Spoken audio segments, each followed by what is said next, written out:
Hey guys, welcome back for another episode of The Suited Shootist. This week, I wanted to do a dedicated video on something that I've touched on a few times in the past, but I really felt that this warranted its own segment. Primarily because not only is it, I think, very useful information across a pretty wide spectrum, but as well, it's kind of dying off a little bit, and I think that's unfortunate. So, to dive right into it, as the title suggested, I'm talking about what I think is arguably the most underrated defensive tool out there, and that would be impact weapons. So, just to kind of get definitions out of the way, generally speaking, you've got edged weapons, which are blades. They're designed to penetrate, either cut or stab. And then you have impact weapons, which are more akin to kind of a crushing force. So it's more in line with an empty-handed blow, and they can come in a lot of different kind of configurations. I'm going to touch on this right off the bat because the biggest challenge that a lot of folks have is purpose-built impact weapons, mainly jacks and saps, are still illegal in a lot of various states' weapons codes. Just to kind of address that real quick, the main difference between the two is a sap is typically flat and it's a beaver tail kind of configuration where it's some kind of either lead powder or lead putty, a somewhat flexible body, and the idea is that you've got some whip there when you are striking with the flat, or you also can strike with the edge of it. So the sap is a little bit more versatile. And then you have the jack, which is generally going to be either a cable or a spring with a weight at the head of it, all encased in, again, generally leather. These are kind of my two impact weapon carry options.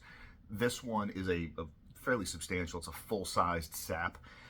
So this doesn't really get as much pocket time. This covert jack from DD Whips, I believe Steve Moses was the design kind of engineer behind this. It's a good size. It's got a decent weight to it, and it's rigid enough that you can still thrust, as well as it's got enough whip to kind of spring back and forth as well.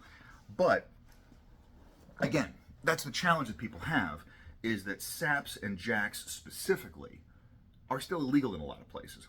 But doesn't necessarily mean that you are out of options when it comes to impact weapons. And if you're really going to understand them, obviously the best thing to do is to go out and take a class. I know that Greg Ellifritz teaches a small impact weapons class that is not limited just to jacks and saps. He starts getting into some of the more creative solutions for that as well. And then Larry Lindemann's saps and jacks class, which I know Steve Moses and Guy Schnitzler, both of Palisade Training Group, have taken that instructor variant, so both of them can teach that material as well. Guy is who I took it from. Those are a couple of options that you can seek out if you want some additional training on it, which I highly recommend. And the reason why I think that impact weapons are so underrated is because two big reasons. First is they're arguably the most versatile tool in, kind of across the spectrum. It is the only tool that I'm aware of that, depending on where it is applied on the body, can go from less lethal to deadly force.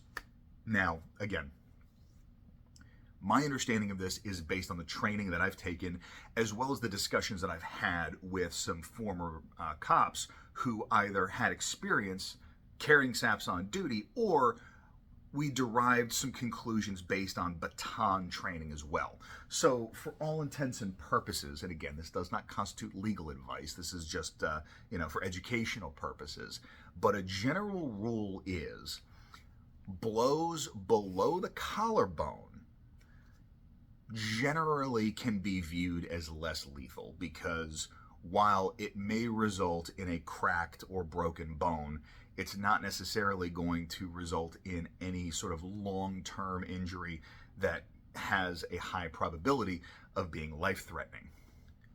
Blows to the neck and the head are where you start getting into deadly force.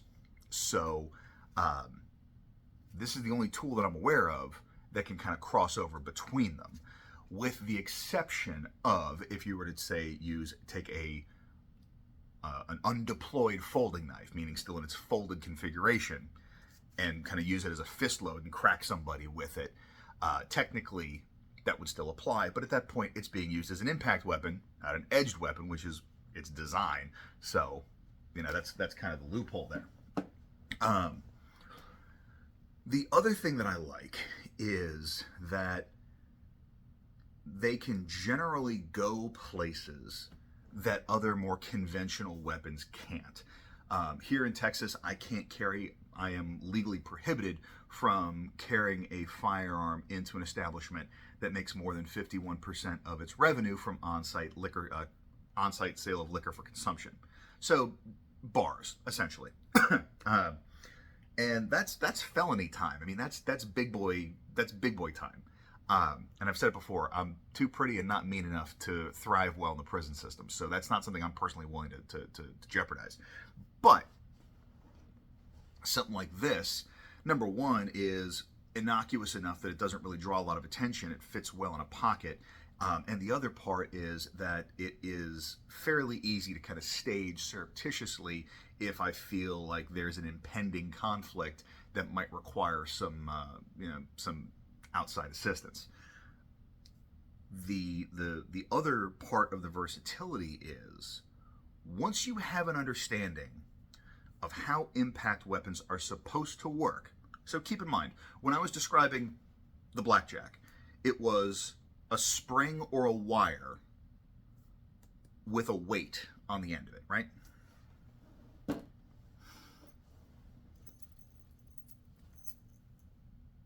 What's this? We've all got a half a dozen of these laying around the house. They come with every handgun you've ever purchased. And would you look at that? It is a length of braided steel cable with a weight on the end of it. How about that? So,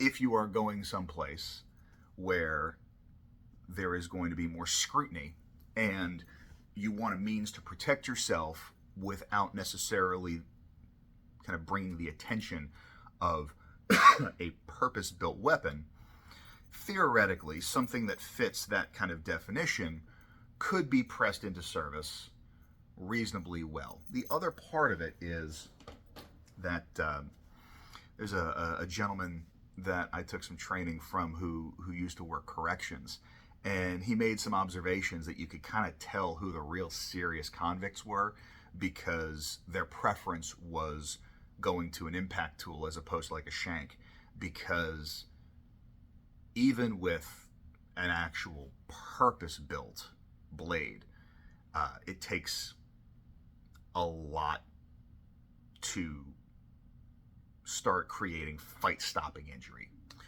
Whereas with an impact weapon, it's a lot easier to be a lot more effective faster than with an equivalent blade. There is some advantage to that. Yes, there's some technique into it. There's not nearly as much strength as you would think.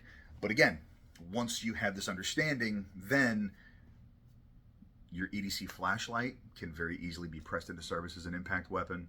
A full steel-bodied pen like a Zebra 701 or the stainless steel Sharpie, those work pretty well. I haven't really done enough Kubotan training to put a whole lot of value in like the joint locks and things that you can do with them. But if you're going upside somebody's head, if you're going into somebody's ribs with a with a solid chunk of metal, it's not going to tickle. So it definitely gives you something that helps to amplify your capabilities. And so while a lot of you watching this may not necessarily have the luxury that I do of being able to carry a purpose-built jack or sap regularly, I still think that having a good understanding of small impact weapons is a useful component to have in your EDC skill set, because not only are they a little bit less obtrusive, not only are they a little bit more discreet, they can go places that others can't, they are typically the easiest tool that you can hastily improvise.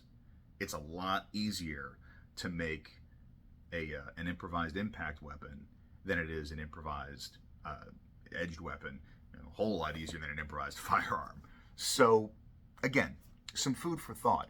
I'd be interested to hear what impact weapon training and experiences do you guys have? What do you think of this? I mean, is it something that you've considered? Is it something that you're looking into? Do you think that I'm just completely off base and it's like, nah, screw it, I'm just going to keep carrying knives? Please put that all down in the comments. Other than that, hope everybody has a fantastic week. Stay dangerous and stay sharp.